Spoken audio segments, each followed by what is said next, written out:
1,00,000 பிரச்சனை 3 ஆண்டுகளில் மக்களுக்கு கொடுத்துட்டு அது நல்லாட்சின்னு சொல்றது வெக்கமா இல்லை உங்களுக்கு? தமிழ்நாட்டில் 1,00,000 பிரச்சினைகளுக்கு போராட அனுமதி கொடுத்துள்ளேன் என்று சொல்ல முதலமைச்சர் மு.க. ஸ்டாலினுக்கு வெட்கமாக இல்லையா என நாம் தமிழர் கட்சி ஒருங்கிணைப்பாளர் சீமான் காட்டமாக விமர்சித்துள்ளார். தமிழ்நாட்டுக்கு என்ன பிரச்சனை சொல்லுங்க, சொல்லுங்க, ஒரு தடவை பேசி முடிவெடு. ஒரு கேள்வி, தமிழ்நாட்டுக்கு இருக்கிற பிரச்சனைகளுக்கெல்லாம் காரணம் யாரும் முதல்ல முடிவு? தினந்தோறும் பல ஆயிரக்கணக்கான பிரச்சனைகளை இந்த மாநிலத்தின் முதலமைச்சர், தம்பி என்னை கேளுங்க, சட்டசபைக்குள்ள 1,00,000 3 ஆண்டுகளில் 1,00,000 போராட்டங்களுக்கு அனுமதி கொடுத்துருக்குறோம்னு சொல்லியிருக்காரா இல்லையா? ஆமாவா இல்லையா சொல்லுங்க, சொல்லியிருக்காருல்ல. அப்போ 1,00,000 போராட்டங்களை மக்களுக்குள்ள திணிச்சது யார்? அந்த பிரச்சனைகளை கையளித்தது யார்? 1,00,000 போராட்டங்களை நாங்கள் அனுமதி கொடுத்துருக்கோம்னு சொல்றதுல பெருமையா கேவலமா சிறுமையா? 1,00,000 பிரச்சனை 3 ஆண்டுகளில் மக்களுக்கு கொடுத்துட்டு அது நல்லாட்சின்னு சொல்றது வெக்கமா இல்லை உங்களுக்கு? எல்லா பிரச்சனைகளையும் தீர்த்திருக்கோம்னு சொல்லணும். 1,00,000 பிரச்சனைக்கு போராட விட்டுருக்கோம்னா அதில் எந்த போராட்டத்துக்கு விட்டீங்க?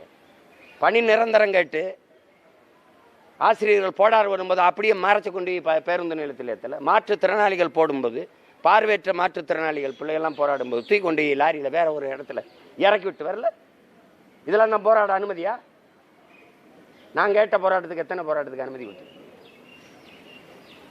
இந்த பிரச்சனைகளை எங்களுக்கு கையளித்தது யார்? நீங்க சொல்ற ஆட்சியாளர்கள் தான். இந்த பிரச்சனைகளை எங்களுக்கு தந்த பெருமக்கள், ஆண்டவன் இல்லை, எங்களை ஆண்டவர்கள். இது யாரு தந்தது? அப்புறம் நாங்கள் அதெல்லாம் தீப்போம் அப்படின்னா சரி, முதல்ல இலங்கை சிறையில் இருக்கிற எங்கள் மீனவர்லாம் மொத்தமாக வெளியிட சொல்லுங்க.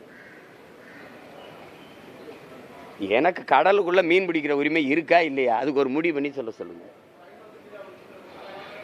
காவிரியில் தமிழர்களுக்கென்று உரிய நதிநீர் பங்கீடு கிடைக்குமா கிடைக்காது, அதுக்கு முடிவு இருக்கா? அதை பேச முடியுமா? கொடுங்கன்னு பாரதிய ஜனதா சொன்னால் அடுத்த வாட்டி மறுபடியும் காங்கிரஸ் ஜெயிக்கும். கொடுன்னு இங்கே இருக்கிற காங்கிரஸ் சொன்னால் அங்கே மறுபடியும் பிஜேபி ஜெயிக்கும்.